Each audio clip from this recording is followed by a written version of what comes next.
नमस्कार, मैं हूं आपके साथ अंकिता पाल और आप सभी का राम राम हरियाणा में स्वागत है। रुक करते हैं खबरों की तरफ। पंचकुला में द्वितीय पुस्तक मेले का आयोजन किया गया, जिसका शुभारंभ सीएम मनोहर लाल ने किया है। इस मौके पर विधानसभा अध्यक्ष ज्ञानचंद गुप्ता भी मौजूद रहे और इसी के साथ सीएम मनोहर लाल ने मेडिकल कॉलेज और हॉस्पिटल का भी शिलान्यास किया। आपको बताते चले कि सीएम ने घोषणा करते हुए कहा कि 22 जनवरी को हरियाणा में ड्राई डे रहेगा, जिस दिन पूरे प्रदेश में शराब की दुकानें बंद रहेंगी।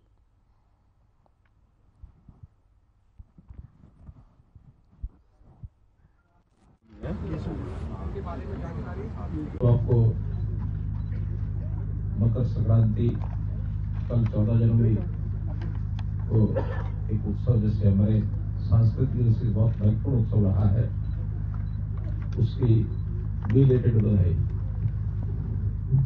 ये दिन हमारे जीवन में अंधकार से प्रकाश की ओर जाने के लिए एक विशेष संकल्प का दिन होता है।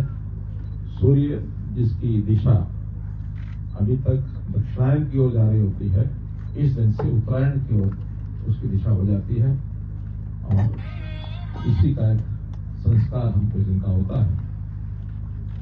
आज 15 तारीख है।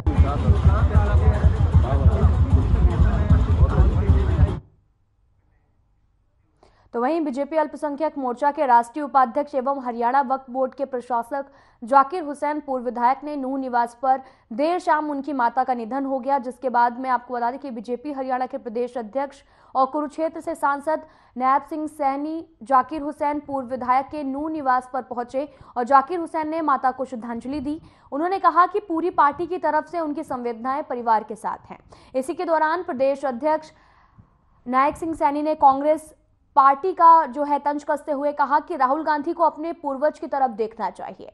जब भारत को जोड़ने की आवश्यकता थी तो उस समय भारत को तोड़ने का काम किया गया था। उन्होंने कहा कि आज नरेंद्र मोदी देश को जोड़ने का काम कर रहे हैं।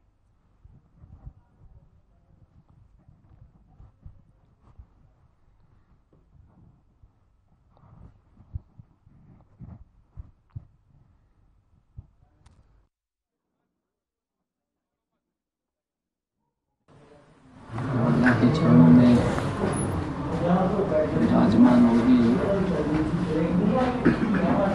तो माता जी की उनका जीवन एक तपस्वी के रूप में रहा है और परिवार को अगर हम देखें, चौधरी तैयब हुसैन जी, उनका भी पूरा जीवन लोगों की सेवा को समर्पित रहा है और उस सेवा में माता जमीला जी का जो जीवन है, उनके साथ सहयोगी के तौर पर रह करके जो लोगों की सेवा की है, वो एक ऐतिहासिक विषय है और उन्हीं से ही हमारे जाकिर हुसैन जी प्रेरणा वहीं से मिली है।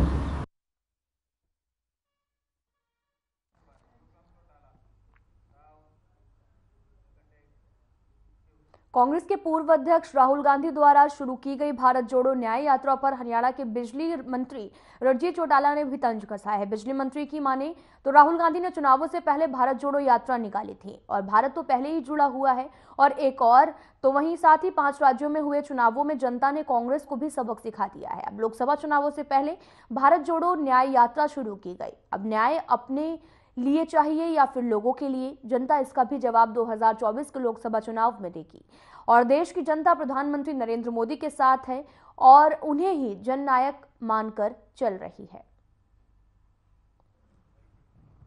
आपको बता दें कि भारत जोड़ो न्याय यात्रा पर लगातार जो चर्चा है वो की जा रही है, तो वहीं पर कुछ लोग इसकी सपोर्ट में भी हैं और कुछ लोग इस पर तंज भी कसते नजर आ रहे हैं। राहुल गांधी पर भी तंज कसते हुए मंत्री रणजीत चौटाला का बयान भी सामने आया। उन्होंने कहा कि भारत जोड़ो न्याय यात्रा ये अपने लिए न्याय मांग रहे हैं या फिर जनता के लिए। जनता इन्हें 2024 के लोकसभा चुनाव में जरूर करारा जवाब देगी।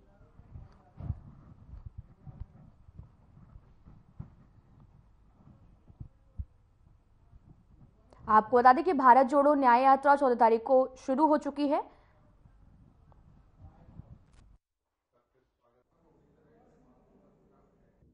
देखिए, इन बातों से कुछ नहीं है।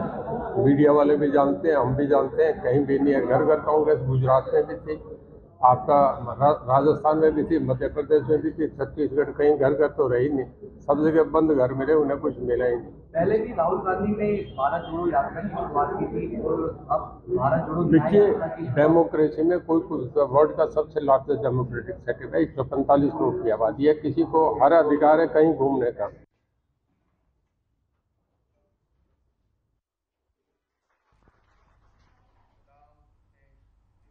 तो बढ़ते हैं आगे। आपको बता दें कि सहकारिता एवं जन स्वास्थ्य अभियंत्रिक मंत्री डॉक्टर बनवारी लाल ने सादगी के साथ अपना जन्मदिन मनाया है। आपको बता दें कि बड़ी संख्या में शुभकामनाएं देने वाले लोगों का उनके बावल स्थित निवास पर तांता लगा रहा। इनेलो नेता अभय सिंह चौटाला के बयान पर डॉक्टर बनवारी लाल ने तंज कसा, जिसमें उन्होंने कहा कि इनेलो सरकार बनाने पर ओबीसी का बनाया जाएगा। और राहुल गांधी की भारत जोड़ो न्याय यात्रा पर कहा कि जब भी राहुल गांधी यात्रा शुरू करते हैं, कांग्रेस का कोई बड़ा नेता पार्टी को छोड़कर चला जाता है। साथ ही कहा कि विपक्ष प्राण प्रतिष्ठा कार्यक्रम को लेकर राजनीति बिल्कुल भी ना करे।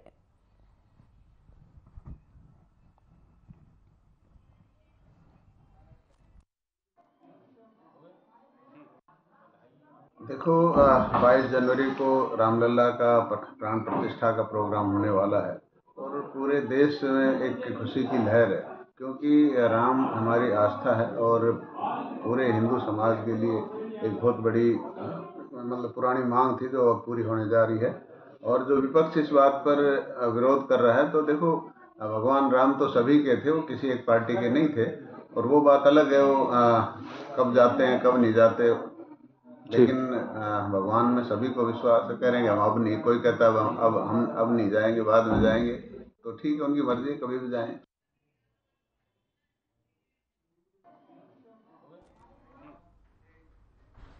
तो वहीं अयोध्या में 22 जनवरी को नवनिर्मित भव्य मंदिर में रामलला के विग्रह की प्राण प्रतिष्ठा से पूर्व गुरु द्रोण की नगरी गुरुग्राम में महर्षि वाल्मीकि स्मरण समारोह का आयोजन किया गया। और इस कार्यक्रम के जरिए भारत के समृद्ध अतीत और गौरवशाली संस्कृति को परिभाषित करने के लिए महर्षि वाल्मीकि को याद किया गया।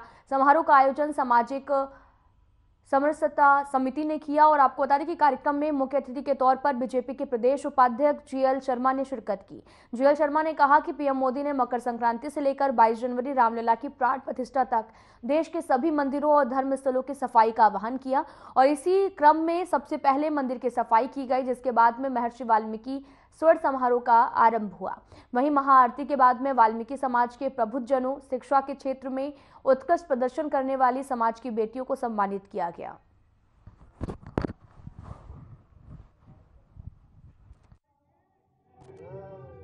यशस्वी प्रधानमंत्री श्री नरेंद्र मोदी जी ने पूरे देश में जितने भी हमारे मंदिर हैं, हमारे तीर्थ स्थल हैं, हमारे धर्म स्थल हैं, उनकी साफ सफाई 14 जनवरी आज मकर संक्रांति के दिन से लेकर के और 22 जनवरी तक करने का आह्वान किया था। उसी आह्वान के दृष्टिगत आज मैं अपने आप को हम सब गौरवान्वित महसूस कर रहे हैं, धन्य पा रहे हैं कि हमारी सामाजिक समरसता समिति है, उन्होंने भगवान वाल्मीकि जी के मंदिर को स्वच्छ करने का, साफ सफाई करने का और मुझे भी भगवान वाल्मीकि के श्री चरणों में नमन करने का और उनको उनके जो आशीर्वाद लेने का जो मुझे अवसर मिला है, मैं इसके लिए सामाजिक समरसता समिति को बधाई देता हूँ।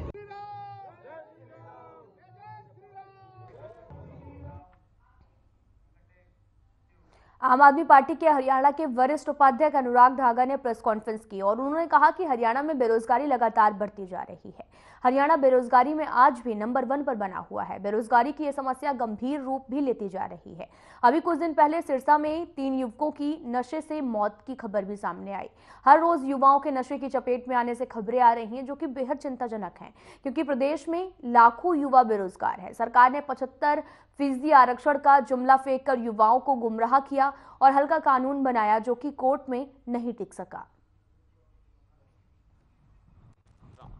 जो इस सरकार की अब तक की भर्तियों के आंकड़े हैं, कृषि विभाग में आप सब जानते हैं 600 एडीओ की पोस्ट निकली थी, उसमें सिर्फ 50 उम्मीदवारों का चयन हुआ।